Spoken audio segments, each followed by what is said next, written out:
There are moments when a familiar idea suddenly turns around and looks directly at you. What if the Matrix is not primarily about reality? What if it is about reflection? The machinery outside may reflect the machinery inside. The prison surrounding the body may reflect the prison surrounding the mind. The system achieves its greatest victory when its voice becomes indistinguishable from your own. It no longer has to say, "You cannot." You begin saying, "I cannot." And then comes the moment when knowledge becomes personal. When the mirror turns toward you, and all you can say is, "Shit, I realize." The mirror reveals the pattern. The pause creates a choice, and the choice returns your agency. Look beneath the reflection. Question who wrote the code, and reclaim the power to direct your mind and life. Shit, I realize. Maybe the Matrix was never only around me.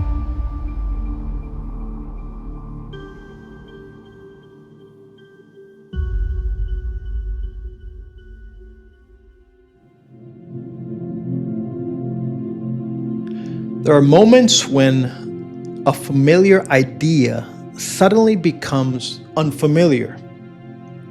You've seen it before. You've heard it before. You may have repeated it before, but then, without a warning, the idea turns around and it looks directly at you. That is the moment when information becomes realization. That is the moment when all you can say is, "Shit, I realize." Shit, I realize. Episode 1. The Matrix is a mirror. As above, so below. Welcome to this limited series from Esoteric Lore. 3 short journeys into the moment when consciousness catches itself in the act of awakening. And today we begin with, of course, the Matrix. For more than 2 decades, we have been told that the Matrix is a story about reality. Is the world real? Can the senses be trusted? Could everything we experience be a simulation? Those are important questions, but recently another possibility occurred to me. What if the Matrix is not primarily about reality, but about reflection? What if the great secret of the Matrix is not that the world is false, but that the world is showing us something? What if it is a mirror? The Matrix may be the external image of humanity's internal condition. The machinery outside reflects the machinery inside.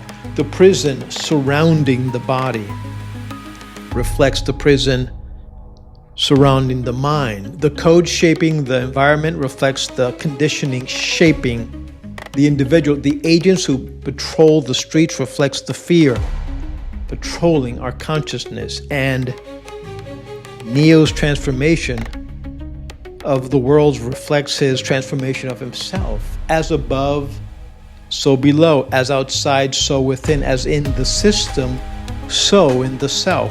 The ancient principle, as above, so below, is often interpreted as a law of correspondence.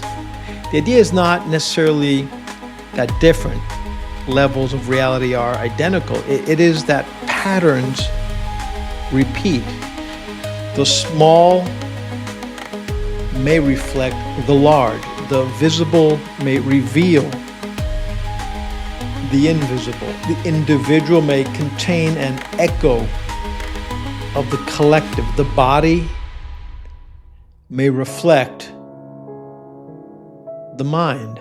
The outer world may express structures that began beneath conscious awareness.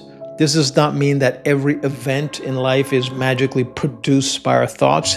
It does not mean that victims create their sufferings.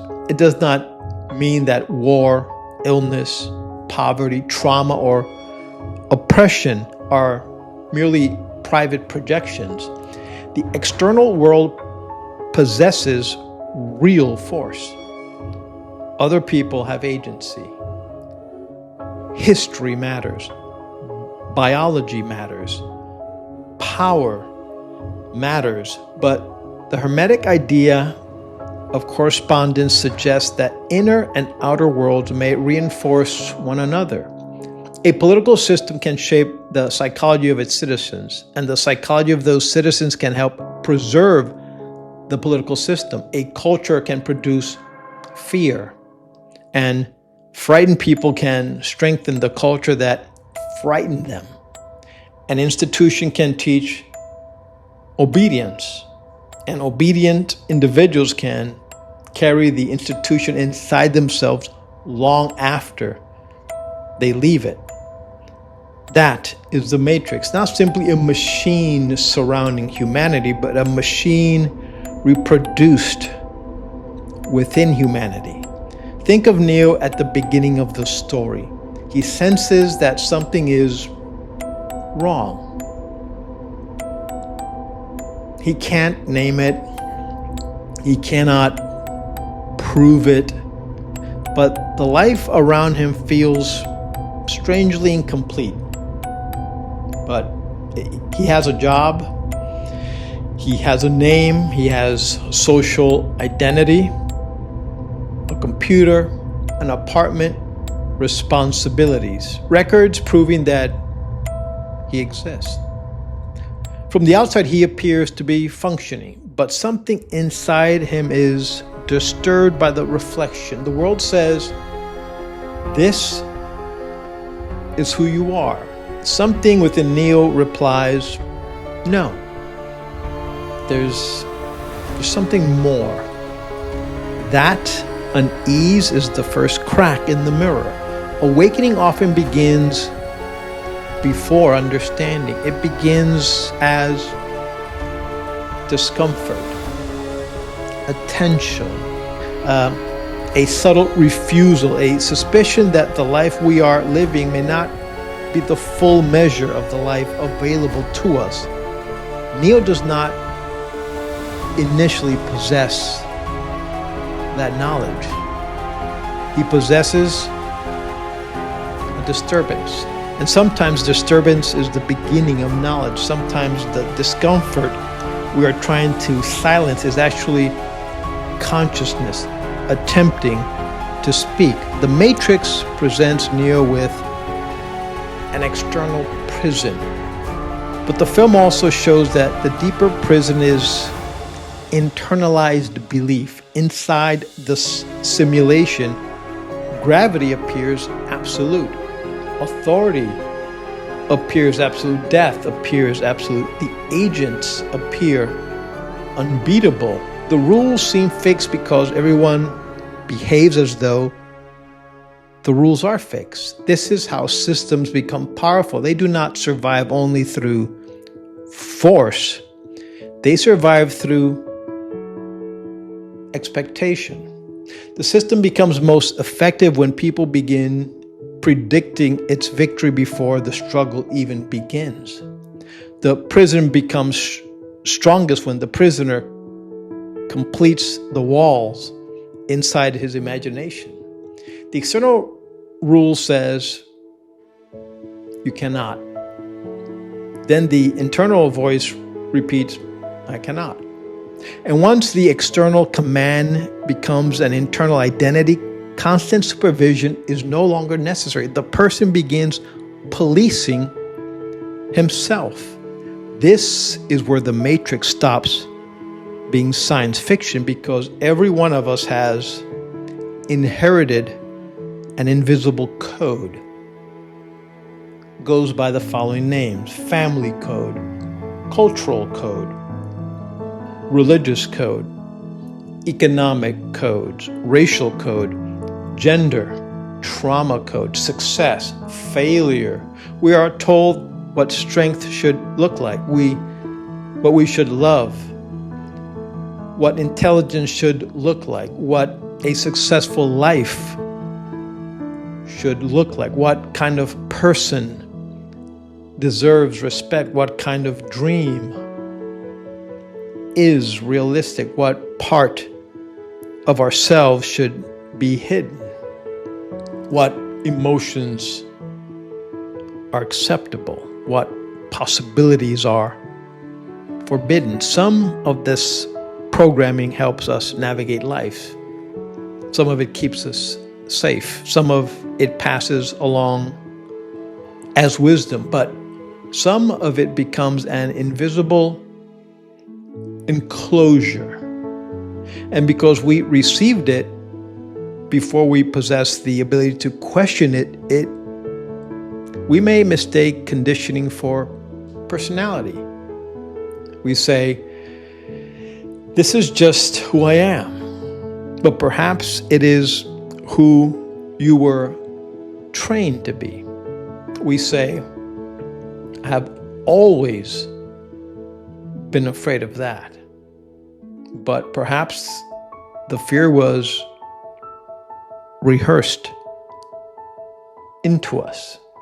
We say, people like me do not do things like that. But perhaps that sentence was installed before we were ever tested it. This is why the matrix is a mirror. It does not merely hide reality from humanity, it reveals how easily a constructed world can become an unquestioned identity. The person forgets that he is interpreting the world. He believes he is merely seeing it. But seeing is never completely passive.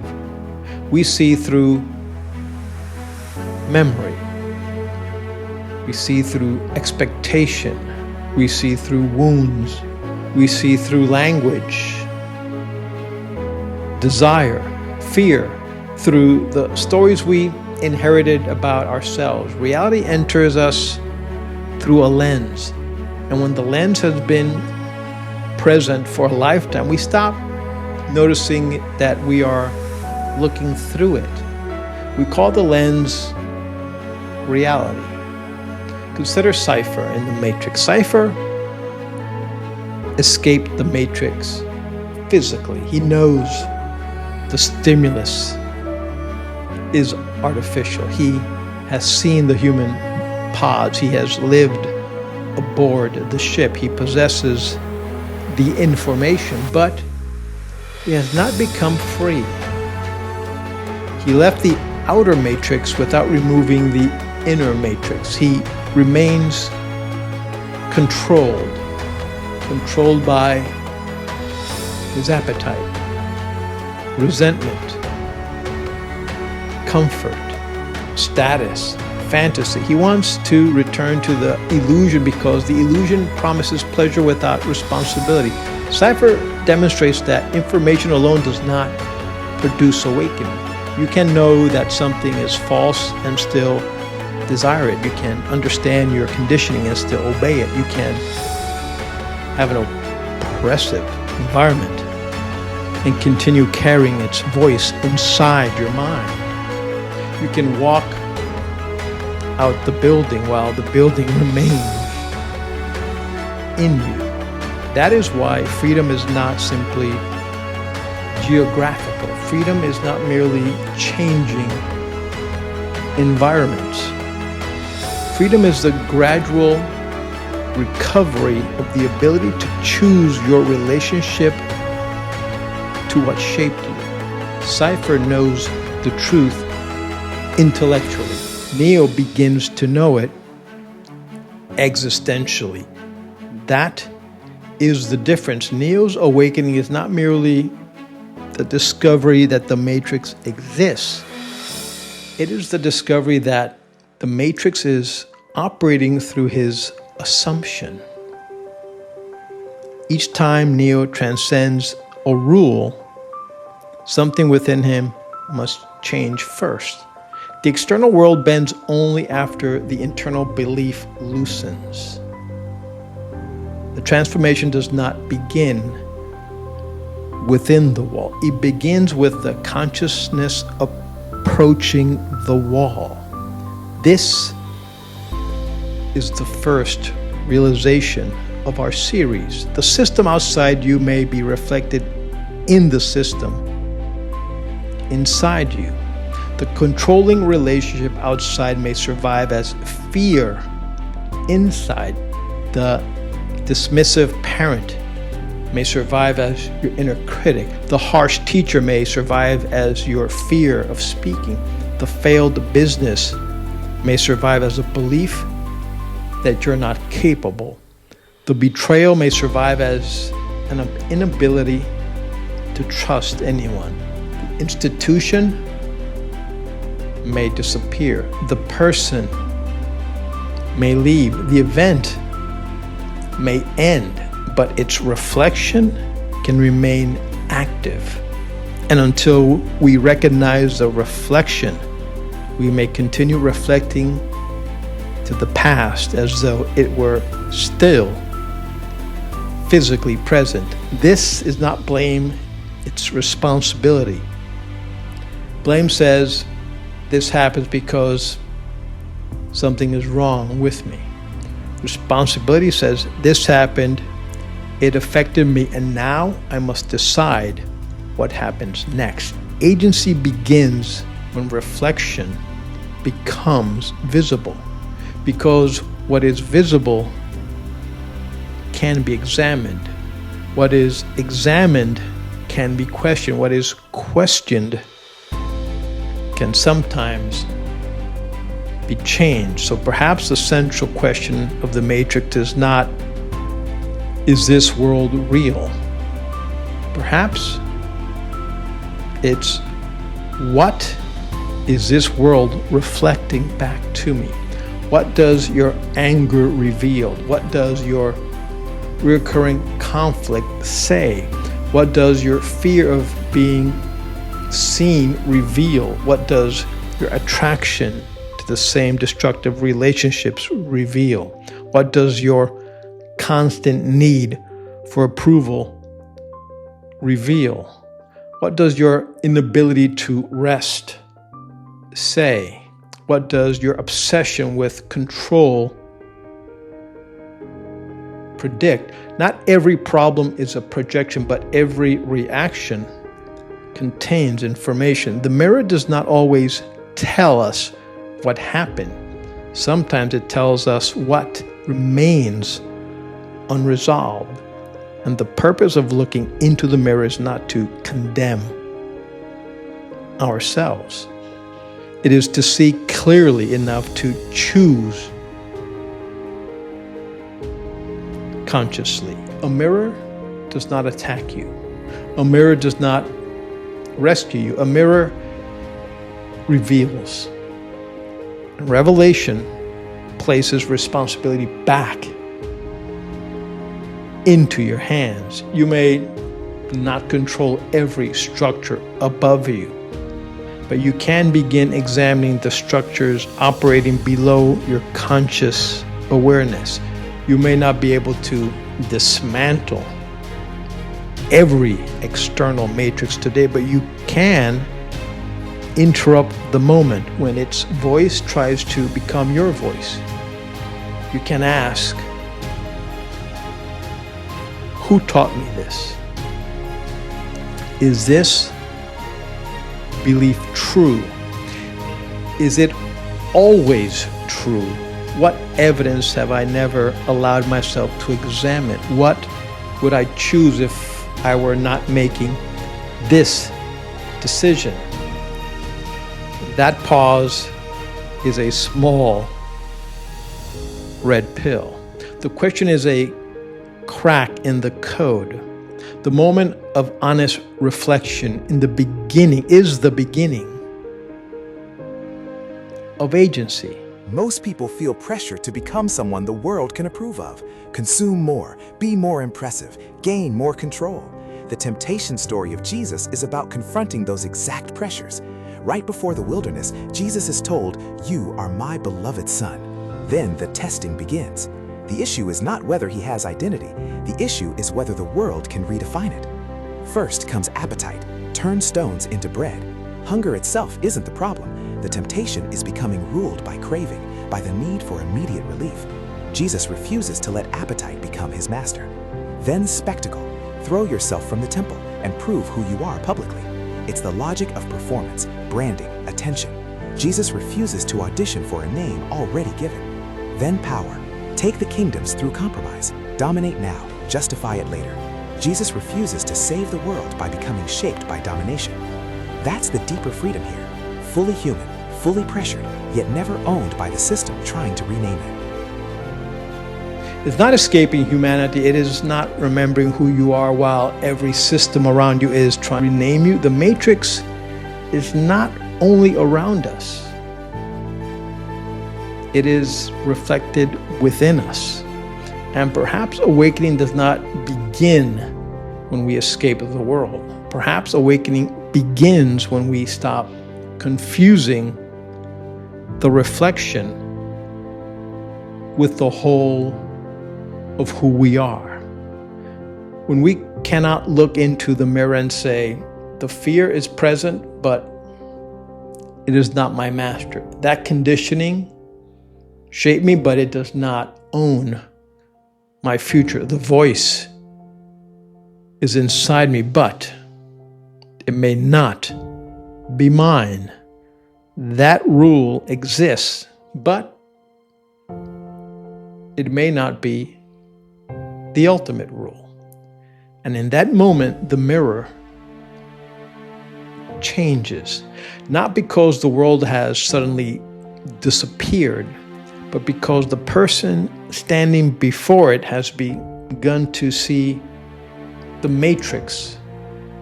It was not only hiding reality, it was reflecting us back to ourselves. This is esoteric law. Pause. Look in the mirror. Reclaim the agency to choose what happens next. There's a moment after you hear something true when it lands in your body. Not as an idea, but as a decision. I don't want to keep living on autopilot. Because autopilot isn't weakness, it's your nervous system running fast patterns under pressure. That's why smart people still snap, scroll, avoid, and repeat. Here's the reframe that matters. You are not your reactions. A reaction is a surge. You are the one who can interrupt it. Not by calming down perfectly, but by creating a small gap, a pause, seconds of space where choice becomes possible. That's also why insight alone doesn't change behavior. Under stress, knowledge disappears. Skills don't. Skills are trained. The Agency Academy book gives you the blueprint. It explains what's happening and where your leverage actually is. The Pause app is the training ground. It helps you practice in real moments when it's hard. If you're tired of reacting, go to iwillpause.com. Start training, claim the book, and choose differently in the next moment that matters.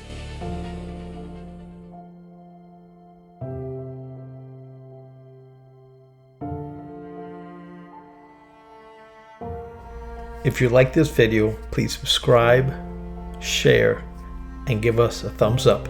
Thanks for watching. See you next time.